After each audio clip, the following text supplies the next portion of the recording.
मुकाम कोई भी हो, झंडा ऊंचा रहना चाहिए। दल का नहीं, देश का सम्मान पहले चाहिए। सियासत के फेर में मत भूलो जमी की कसम। हिंदुस्तान दिल में सबसे पहले है, यही ऐलान होना चाहिए।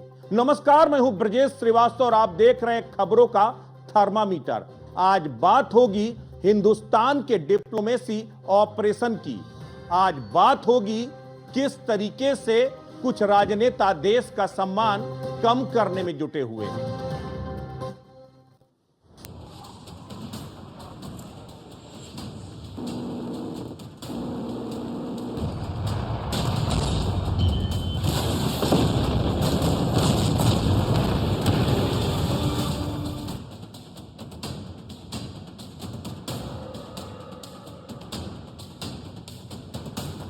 That both sides would stop all firing and military action. इससे ध्यान हटाने के लिए पहली तो जाति जनगणना कराएंगे, इस बीच घोषणा कर दी। देश के कितने हवाई जहाज गिरे, देश को क्या नुकसान हुआ और कितने आतंकी बच के भाग गए, ये जानना हम सबके लिए बहुत। You are the hero of Pakistan, Rahul Gandhi.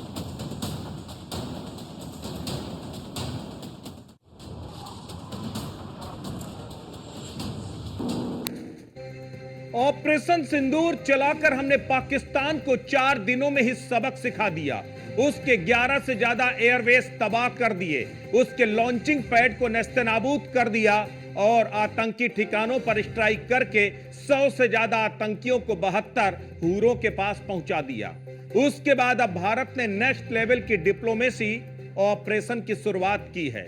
लेकिन एक तरफ जहां हिंदुस्तान अपने शौर्य और पराक्रम की गाथा लिख रहा है, वहीं हिंदुस्तान के अंदर ही कुछ चुनिंदा राजनेता हैं जो सिर्फ विरोध के लिए देश का अपमान करने से भी नहीं चूक रहे हैं। उसी में से एक है राहुल गांधी। आज बात होगी राहुल गांधी की राजनीति की। आज बात होगी राहुल गांधी कैसे पाकिस्तान में हीरो बन चुके हैं। आज बात होगी कि राहुल गांधी अपने बचकाने बयानों के जरिए कैसे देश की सेना के शौर्य और पराक्रम को शर्मिंदा कर रहे हैं। लेकिन उससे पहले आज बात होगी ऑपरेशन सिंदूर की सफलता के बाद कूटनीतिक ऑपरेशन की, ऑपरेशन डिप्लोमेसी की।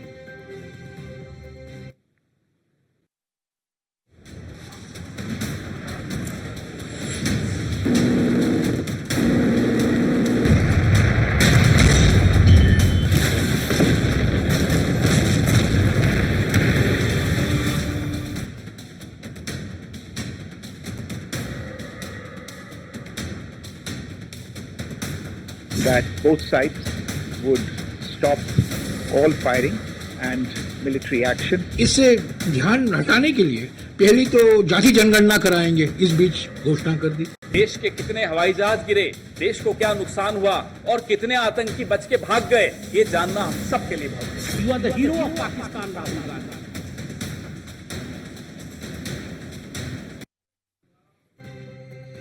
भारत की सेनाओं की ओर से पाकिस्तान और उसके कब्जे वाले कश्मीर में आतंकवादियों के खिलाफ कार्रवाई के लिए चलाए गए ऑपरेशन सिंदूर की सफलता के बाद अब कूटनीतिक ऑपरेशन भी शुरू हो चुका है।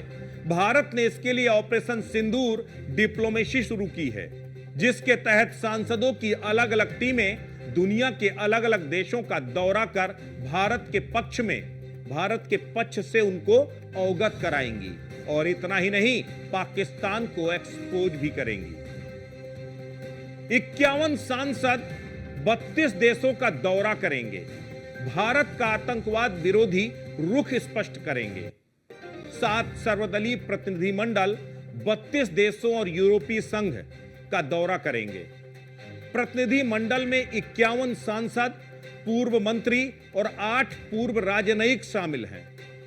प्रतिनिधिमंडल के प्रमुख नेताओं की अगर बात करें तो कांग्रेस से शशि थरूर को शामिल किया गया है, भाजपा से रविशंकर प्रसाद को शामिल किया गया है, जेडीयू से संजय कुमार झा को शामिल किया गया है, बैजंत पांडा वो भी भाजपा से, उनको भी शामिल किया गया है, और कनिमोझी जो करुणानिधि यानी डीएमके की पार्टी सुप्रिया सुले भी एनसीपी से, उनको भी शामिल किया गया है, और शिवसेना शिंदे गुट श्रीकांत एकनाथ शिंदे को भी इसकी अगुवाई की जिम्मेदारी सौंपी गई, यानी जो 7 अलग अलग टीमें हैं, ये किस तरीके से हिंदुस्तान के मिशन डिप्लोमेट में जाएंगे वो आपको बता रहा हूं।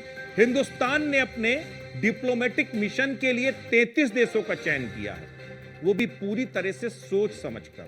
उन तमाम देशों में हम अपने डिप्लोमेटिक मिशन को भेज रहे हैं, जहां हम न सिर्फ पाकिस्तान को घेर सकें, बल्कि आतंकवाद के खिलाफ जो हिंदुस्तान की कार्रवाई है उसको भी हम जस्टिफाई कर सकें। साथ ही ये मैसेज भी दे सकें कि हिंदुस्तान अब पूरी तरह से सक्षम है अपने हक में फैसला लेने के लिए। क्यों चुने गए हैं ये 33 देश, ये भी आपको समझना बेहद जरूरी है। इन 33 देशों का चयन पूरी तरह सोच समझकर किया गया है। इनमें से 15 देश संयुक्त राष्ट्र सुरक्षा परिषद यानी यूएनएससी के स्थायी या अस्थायी सदस्य हैं। 5 अन्य देश हैं जो जल्द ही यूएनएससी के सदस्य बन सकते हैं। बाकी देशों को इसलिए चुना गया है क्योंकि उनकी आवाज वैश्विक मंच पर वजन रखती है। ये देश भारत के आतंकवादी विरोधी रुख को समझने और समर्थन देने में अहम भूमिका निभा सकते हैं। अब जिन देशों का हम दौरा करेंगे, जरा आपको उनके नाम भी बता देते हैं, वो भी आपको बताते हैं किन किन देशों के आप दौरा करेंगे। सऊदी अरब, मुस्लिम देशों में एक बड़ा कंट्री है। Kuwait, Bahrain, Algeria, UK, France, Germany, Italy, Denmark, America, Brazil, Japan, दक्षिण Korea, Singapore, Indonesia, Malaysia, UAE, रूस, मिस्र, इथियोपिया और दक्षिण अफ्रीका जैसे देशों का हम दौरा करेंगे, जहां हमारे 7 अलग अलग प्रतिनिधि मंडल इस दौरे पर जाएंगे।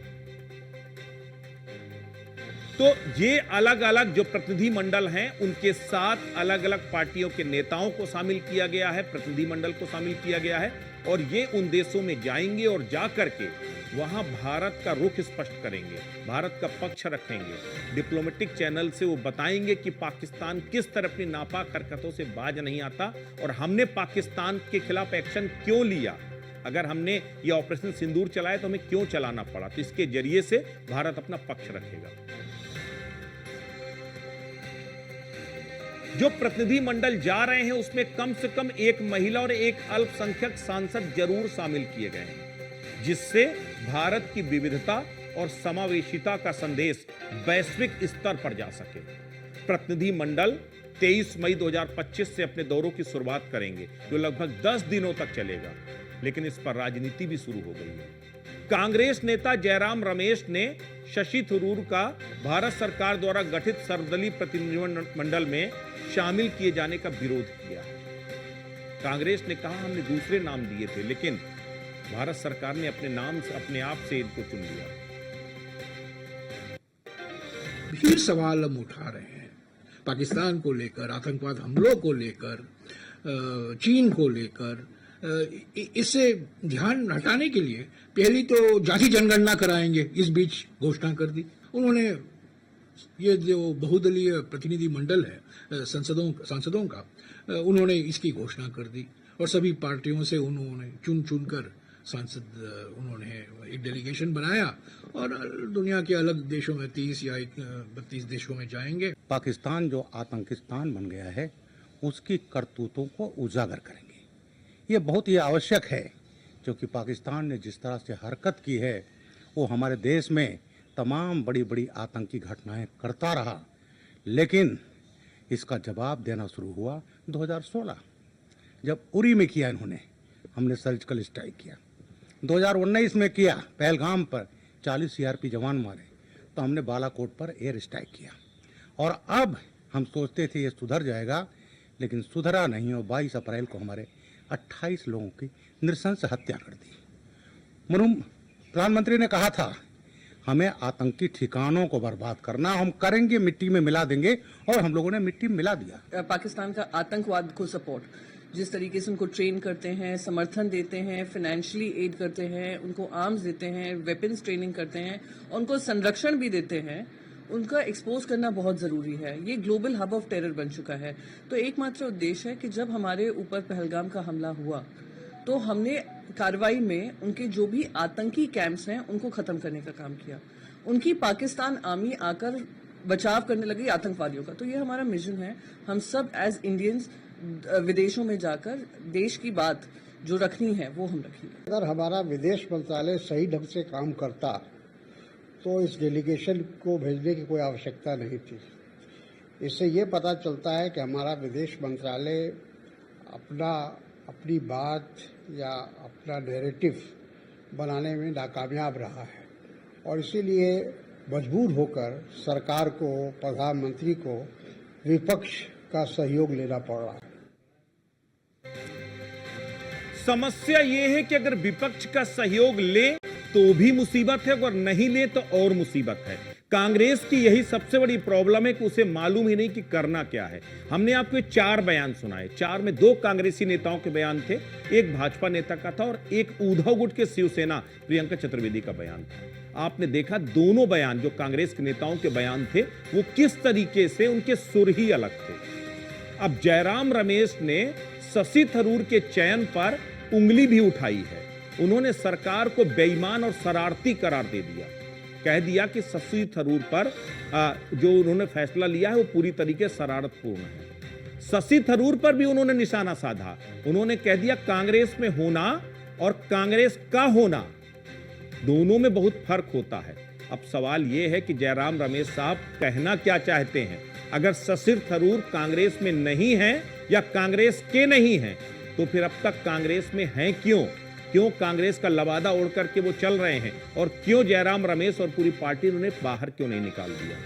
अब सबसे बड़ी बात है उनकी अकुलाहट है।